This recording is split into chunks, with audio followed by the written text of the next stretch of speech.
I just like to race the best guys, right? I don't really whoever's up and coming, whoever's number one at the time. I always, of course, I always pick my events even like that. Even as a kid, I always went after the top guys. I've never shied away from that. Welcome back to the Social Kick Podcast. I'm Brian Lundquist. We got a real full crew: Dr. John Mullen, Luke Paddington, and joining us from across the pond in Italy, getting ready for ISL. We've got Clos, captain of the Energy Standard team, and rejoining us. Thanks for coming back, head coach of Energy Standard, James Gibson. Good to see you guys. Hey guys, thanks for having us. Awesome. Hey guys, yeah, thank you. Great to be on the podcast. Well, hey, I got to tell you, as a fan of the sport of swimming, this is one of the greatest times ever because we've had 2 years of exciting swimming in a professional swimming league, and we've just come off of an Olympic Games and almost straight into ISL. I know there's a small break, but it's got a feel for both of you that were so involved in it, coming straight into the ISL. Man, it's a whirlwind, and you're straight through. How have you managed through the chaos of just getting ready for the season and reshifting your brain to, leadership of this team and into the short course format? And, here you are ready to go for the next step. How about James, start off? Okay. All right, guys. Well, again, thanks a lot for having us back on. It's nice to come on and chat swimming, and it's great that you guys can support the sport, and we're happy to be back here, and especially talking about our project that we're doing, the ISL and Energy Standard. And but to the original question, yeah, it has been a whirlwind. It's been it's almost feeling like we're getting back to reality. The traveling the world, competing. I know Chad has not just had the Tokyo; he's had Sjostrom tour, Seta Colli, racing in Budapest into Tokyo, 3 weeks kind of off, not really off, and he's been all over the world. He's been to about 12 different countries in the last sort of 3 months. So, the good thing is for everyone out there, I know there's a lot of people that still can't travel in the US and Britain and Europe and Australia especially, but, the world is getting back to normal. That's a positive. And the fact that we're having these events and on such a large, massive scale here in Naples, just in this hotel, we've got 160 people all in quite a controlled environment. Is just a testament to the ISL leadership and actually pushing this over the line. And it's exciting to get back to a bit of team sport. We're actually now able to sit in dining halls together and have food together, which sounds like a strange luxury, but last night was the first time in 2 years or so since I've had a team all eat together. So it's the small little victories we're getting there. It's been a busy schedule. Tokyo has obviously taken a little bit of emotional energy out of some people. Obviously, there's some people that didn't go to Tokyo. The ISL can still support athletes. It's not the Olympics is not the be all and end all for anymore. So we've got a lot of people here that didn't go to Tokyo. They're actually in fantastic shape. So it's very healthy for the swimming world. Totally. I couldn't agree. I remember as soon as the US trials were over and people didn't make a US team, the very next day the draft happened and people got drafted. So you didn't make a team, you had a devastating race, and all of a sudden ISL came in and drafted you. Now for the match one, it's fantastic. So it's really healthy for our sport, and it continues to grow our sport. And we're so happy to see season 3. Chad, what are you most looking forward to season 3 now? You've been there from the start, champions in season 1. What are you looking forward to besides getting back a championship? I think, obviously, look, we're going to try to win it back from Cali. I think season 2 was a huge success, obviously, during the pandemic, being in Budapest. Fantastic location. Like James said, everything was very controlled. Everything was really well organized. And it was just great to race, with the team again. I think for a guy like me, it's quite special because, with respect, we don't usually race on like relay teams and compete at a very high level, and I mean, we have obviously, of course, in the past, we've won some big races, but generally, I've never really been a part of a winning type of team, so to speak. So it's been amazing to jump into ISL. Of course, season 1 was a huge success for me personally and for the team. Hugely honored to be the captain again. Thanks, James. And it's just been a fun ride so far. And obviously, season 3, another amazing location. I mean, outside it's 30 degrees. It's beautiful outside, and we're just very excited to get going again. Like you said, it's a bit of a I don't want to say strange one, but straight off Olympics coming in here, had a bit of a break, of course. So I think each meet we're going to kind of build through it and hopefully just get faster each round and see what happens. Yeah, I think you guys have touched on some big points like we have been saying for a while. The ISL is providing so much here for athletes like Chad, having that more of a team environment, able to do relays. Luke and James were talking about the Olympic swimmers or people that missed the Olympics being able to be drafted, move on, make some money, and continue to excel in swimming. So, James, I'm intrigued about the strategy as a coach where you have people coming in from such different places, people coming off the probably a little Olympic lull, maybe taking some time off, a little time off after the Olympics, and other athletes that didn't make the teams and, like you said, are in great shape. Yeah, it's a bit of a mixed bag coming in. You've got athletes that have taken some time off after the Olympics. You've got the ones that are in full training and rested and shaved and ready to go. But you know what? The swimmers are professionals. It doesn't matter if they've had time off. They're here to actually do a job. You know, this is still a professional league. It's an evolution of where we're at.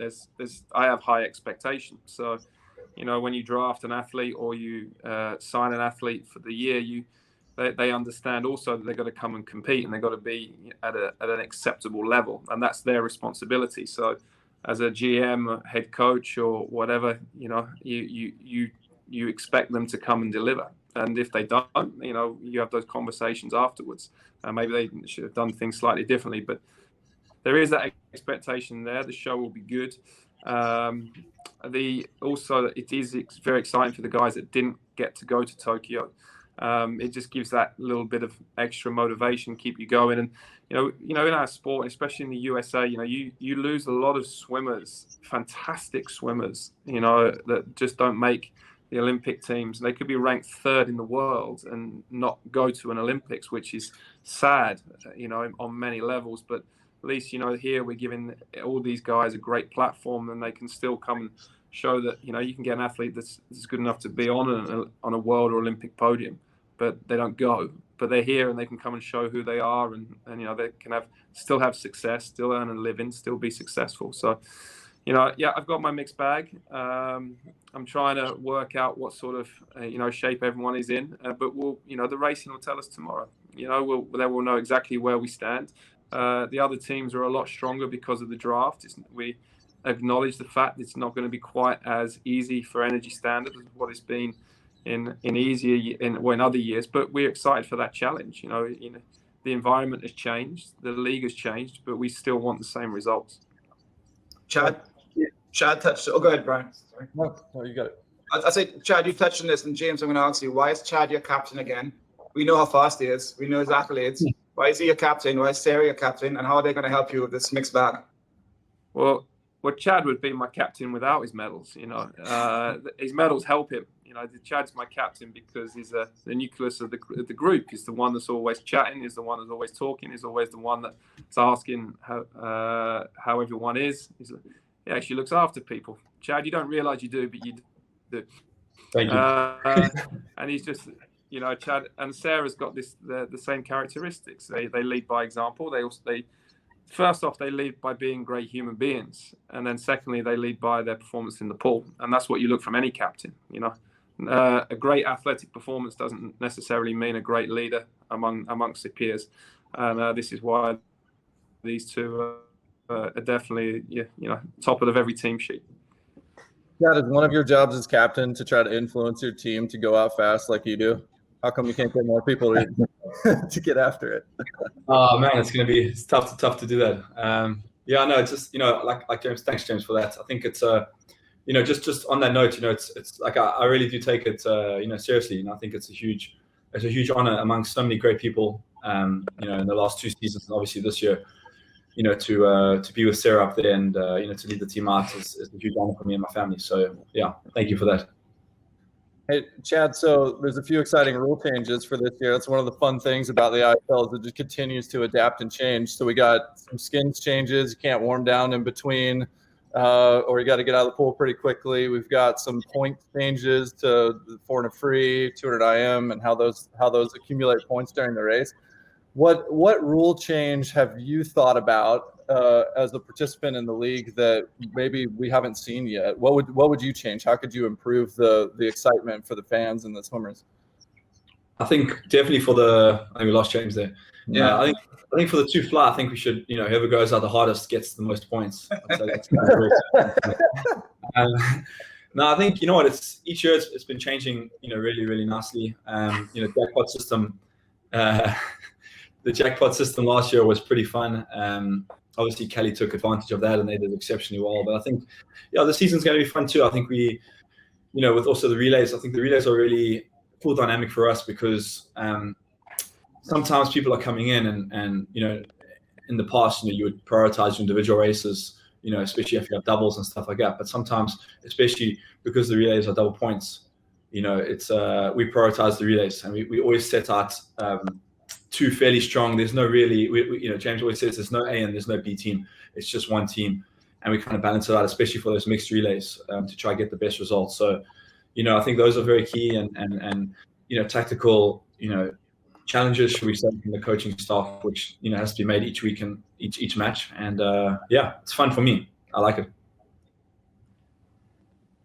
Yeah, I was gonna guess that Sarah and Chad were the captains just from they're rested for the 200 breast competitions and hopefully some breaststroke skins coming up. But I guess they have some other leadership qualities. Chad, you mentioned the relay and being able to pick skins and how important that is. Brian, you said the rules are always evolving. So now how the team's going to pick the skins event is changing as well. James, how does that factor into your guys' strategy for this upcoming season? Well, yeah, that's huge. That's been a huge change because it means that every team can influence the skins and how they're picked, and you're just going to look at if you don't win the last medley relay, obviously you don't get the final pick on the skins, or you do the final two, but it's just a case of you picking between two strokes. But if you can easily influence well, for me, I'd be taking out Lily King in the women's skins, and or looking to eliminate Caleb Dressel from the skins if we're racing Cali. But every team has got a little bit of input there now, so you're changing the dynamic of what you're doing. And when we selected the team in the draft, we tried to cover off all 450 strokes just because of that. So what we wanted to do is, when the other teams get to knock off a stroke, we wanted to make sure that it's a difficult decision. Like, am I going to try and get rid of Chad Clos here? Or am I going to try and get rid of Evgeny Rylov or Ilya Shimanovic? And, we've got, or Flora Manadou, we've got all four pretty covered in the men's side and the women's side. So the new rules actually affect your strategy in recruitment. And that's kind of, that's how we picked the team way back a few months ago. The amount of unknowns in the ISL brings is incredible. We didn't know about Beryl before the ISL, really, and she took off. Who is that athlete in your team, Chad, that is going to, you've seen last couple of days? It's like, you guys don't know this person, but you watch out, this person's going to take off. Is there a couple? Think of? There's a couple. Yeah, I mean, spoiler free. I think guys like, Craig Ozurk and Mary, the guys that are like the real backbones of the team that put in the work that a lot of people don't give praise to. For me, those are the standout performers. Those guys are swimming the 400 free, the 400 IMs. Sometimes putting the hand up for the 200 backstroke when maybe they're not going to even come in the top 3 or top 4, but they're there for the team to just make sure that we're getting those points. Those are the real heroes of the team. So sometimes, you see Sarah and a couple of other guys winning and bringing it home for the team. But those guys that put their hand up for those tough ones are very important to us. So we'll see what happens this season. It all depends on, I think the shape that everyone's in, especially these first couple of matches. But I think, especially November, coming into Eindhoven, we'll see everyone start putting their hand up and hopefully putting some impressive performances in. Sorry. That's all right. Hey, I'm curious what you guys thought about the results of the draft. So you mentioned, that there were obviously some teams that the whole purpose of the draft was, to create some parity amongst the league and improve some of the teams that have been, sort of performing at the bottom. You're facing two of them tomorrow in DC Trident and the Aqua Centurions. What are your thoughts on which team do you really improve the most during the draft, James? For me, it's clearly Aqua. Aqua have massively improved, and that was the purpose of the draft. Make the racing more exciting. Like one of And this was the good thing about the leadership team in the ISL. They acknowledged the fact that season 2 wasn't quite as exciting as season 1. The matches were too predictable. And they didn't want it to be like that. They wanted to make it more of a show. So that's why the draft came into place, which is it's a brave decision. And I applaud that, actually. It makes it more challenging for us. Aqua are definitely most improved. Their men's team is phenomenal. And, we've got a very strong men's team. Cali's got a strong men's team, but they're on par now. So I think, especially coming into Naples, we could have a crowd against us tomorrow, which we did experience 2 years ago. There was an awesome crowd. We experienced a crowd against us in London. That was quite fun, actually, being the bad guys. I'm not sure how Chad feels about that, but we were. But I think, what I would like to actually see for the show, I'd like to see a strong Aqua tomorrow. I'd love to see a packed grandstand for the first time in 2 years, really get behind the home local team. I'd like to see an intimidating atmosphere for the other clubs. And I think that's what the show needs. That's like, you don't go to a soccer match and it's nice and friendly. You get a little bit of anxiety. You get a little bit anxious by the away crowds. And I'm looking forward to racing Aqua tomorrow. I'm looking forward to seeing them be strong and, posing a challenge, because it's going to, from the coaching perspective and the management perspective, it's going to ask some serious questions about everyone. I just got a visual of Gibbo getting rowdy in the stands watching football. Now, we spoke about this last time. The two things that we're missing: character development, getting the audience getting to know the characters and know the people. We're missing the rivalry. You need to have a friendly rivalry, and we're missing the acknowledgement of when they achieve great things. Oh, Chad LaGrosse has a world record, and now the 400 I am. So that's what we're missing, and I'm really glad to see that. Chad, you and Tom Shields were very friendly, yet you were big-time rivals going back and forth, and that was a really nice balance, I thought, of the two of you competing, nails to the wall, going at it, but afterwards, high five, we're good friends. And that's the important. Who are you looking forward to racing that you haven't raced much now? Even, in a new athlete, so something you really enjoy racing, you got to take that guy down no matter what, and afterwards you guys go and have a beer, I mean, Caleb, of course, right? Of course. I always go after the best guys, So I think, look, Tom and I have, gone back and forth for the last, 7 or 8 years. He's a phenomenal athlete, of course, but also a great friend of mine. And so is Caleb. I mean, he's a phenomenal athlete and a fantastic guy. I just like to race the best guys, right? I don't really, whoever's up and coming, whoever's number one at the time, I always, of course. I always pick my events, even like that. Even as a kid, I always went after the top guys. I've never shied away from that. So, yeah, I've always asked James to pick the skins so I can come up against these boys and see what happens. But we'll see what happens. I think this match, obviously we're gonna get our feet first. So, let's just, we'll see in a couple of weeks how everything pans out. But I'm looking forward to the short course season. I've generally done pretty good, I think, in the last couple of years short course. So, hopefully get back on top there and then, just remind everybody again, not to write me off. So, yeah, I'm excited.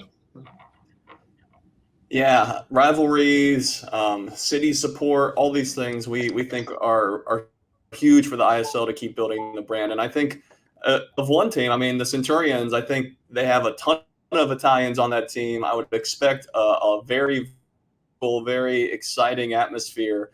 And you guys will probably go in being the foes. But your guys' team is a mixed bag of people from all over the world. So, Chad, who would you describe as your fan base, and who is getting behind Energy Standard?